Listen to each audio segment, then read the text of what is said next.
I'm gonna stick that shoe in there, except I'm not gonna put one shoe.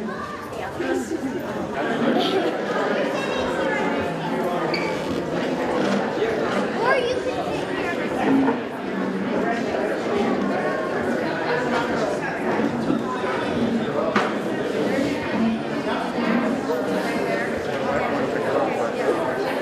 He ate something last night and he didn't.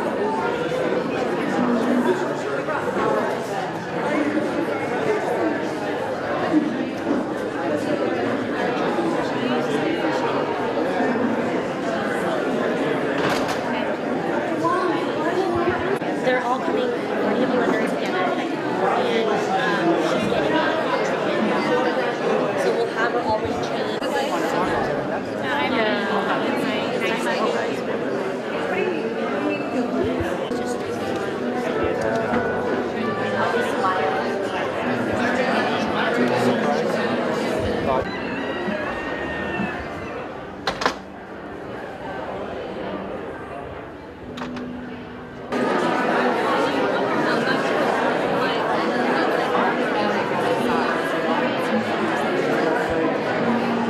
Good afternoon, everybody.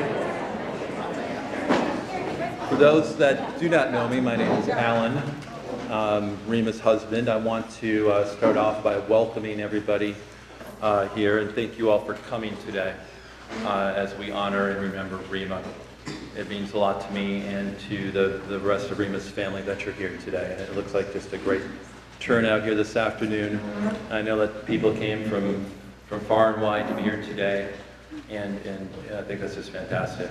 I've always been very impressed, and Reema's always been very appreciative of the just phenomenal group of friends and supporters that she had as she went through all of her challenges. And Reema certainly could not have done what she did, and could not have overcome all that she overcame without all of your love and support. So thank you for that. Thank you for being here today. We've got a number of people lined up to talk today. And there will also be an opportunity for anybody here who would like to say a few words or more than a few words or tell a Reema story. Anybody who's so inclined, there'll be an opportunity to grab the mic and do so a little bit later. And I'm very pleased also that our daughter, Eva, will be playing a few pieces on the piano this afternoon as well. But first, I'd like to just take this moment to say a few words about Reema. I think probably fair to say pretty much everybody in this room knew Reema to one degree or another. And certainly on the surface, I think what you all saw was extraordinary beauty, $1 million smile, and topped off quite nicely, I'd say, with a great sense of style. And once you got to know Reema, if you're lucky enough to get to know her, I'm guessing you really understood and appreciated her keen wit and her razor-sharp intellect. Or razor-sharp wit or keen intellect, I don't know which way it is, but either way, I think that was Reema. But of course, I mean, there was so much more to Reema. Just a great love for family and friends, a strong spirit, and just extraordinary courage, just to name a few things. And I want to touch briefly on a couple of these things before I turn the mic over this afternoon. Things that I was a witness to every day during my life with Reema. Reema's, again, amazing spirit and courage, and Reema's profound love for our daughter, Eva. So first, regarding Eva, I want to talk about our little Eva first. She came into our lives 8 years ago as one screaming little bundle of joy. And I mean screaming, nonstop for months, her first several months in this world. But we loved her anyway, of course, and continue to do so, because she truly is just the most precious gift. And from very early on, Reema had a name for Eva since she was just a little baby. Reema affectionately called Eva Boo Boo. I've heard Reema say that 1,000 times, and I'll never forget the sound of Reema's voice calling out to her Boo Boo. Eva was the delight of Reema's life. There's no question about that. Reema was so proud of Eva, and rightfully so. Proud of what a beautiful and talented and smart and funny and sweet girl she is. As Reema dealt with her many health challenges, we often joked that Eva was Reema's best medicine. But really, it wasn't a joke. Because I know that Reema's love for Eva and Eva's love for her mama did more for Reema than any medical care that she ever received. And I know that Reema's love for Eva and Eva's love for her mama continues on.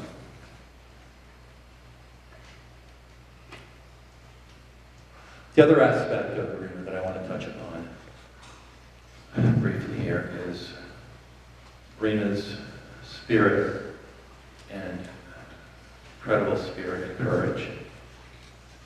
I'm guessing most all of you here are aware of the many health challenges that Reema faced for many years. In recent years. We were married for 10 years. We just celebrated our 10th anniversary this past February. And the last 4 of those 10 years were marked by challenge after challenge after challenge thrust upon Reema. It was a roller coaster ride, a wild one, but not a fun one. It was filled with far too many terrifying dips and heart-wrenching plunges. But during those 4 years, through all those incredible hardships, I was witness to something special, very special. Reema's spirit and courage and determination were nothing short of awe-inspiring. She fought hard, and she won many unwinnable battles. I could give you countless examples of this, but I'm really not aligned here this afternoon to go through all of what transpired. That's not what this day is about. But to suffice it to say, I'm sure a lot of people would have thrown in the towel after enduring just a fraction of what Reema did. And that very few people in this world will ever have as many seemingly insurmountable challenges and hurdles thrown their way. And even fewer people could have endured and persevered and overcome as much as Reema did.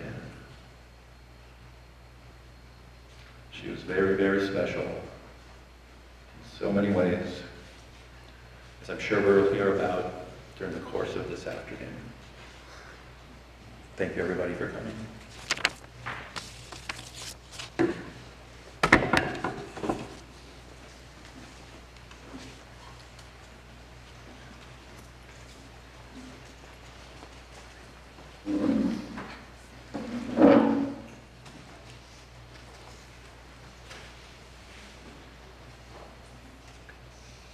Thanks to all of you. Thanks to all for being here to share some thoughts and experiences with Reema. Thanks also for your kind words of sympathy and support. Losing a child is not supposed to happen, but these unanticipated events do happen sometimes. We all try to make sense of the world in which we live. And one of the ways of doing so is by learning and trying to gain some understanding When we heard the news from Reema's doctors at Stanford, there was no option left to save her. My first reaction was utter disbelief.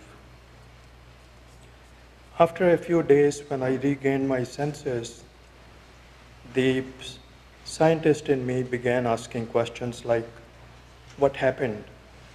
Why did it happen? What could we have done to achieve a different outcome? I recall her doctors stating that this PTL, post-transplant lymphoma, is most curable. They used words like, this PTL just, in quote, melts away. So in this case, trying to understand what happened clearly is not helping. Another way we make sense of the world is through experience. When I would ask Reema, how are you? She would say, okay, or better. And when she would say that, the impact of that was like recharging my batteries. I know how debilitating a minor illness can be. However, with Reema, there is no question she was going through very difficult times. The most astounding fact is that she took these horrible illnesses without any complaint. In fact, to be truthful, I never knew how bad she was feeling inside. She found comfort and solace in reading about and listening to spiritual people, as well as philosophers who had very uplifting views of the problems in life. Despite all these unpleasant times, we were fortunate to spend some gratifying moments as well.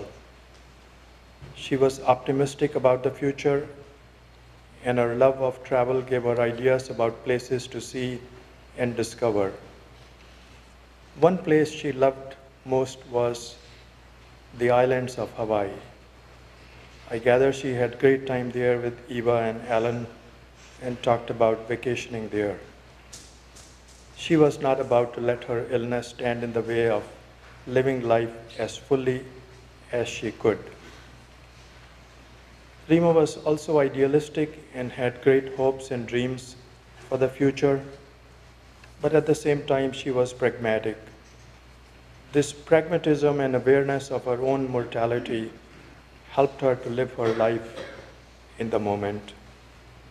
She was always putting Eva's interests and well-being above hers, even when she needed to focus on her own health issues. She took time shopping for Eva, buying books, clothes. She explored things to do for Eva, taking her for riding lessons, other places of interest. Reema's absence will leave a permanent void in our life, but her bold, unyielding, and optimistic outlook will always remain as an inspiring force for me. Thank you.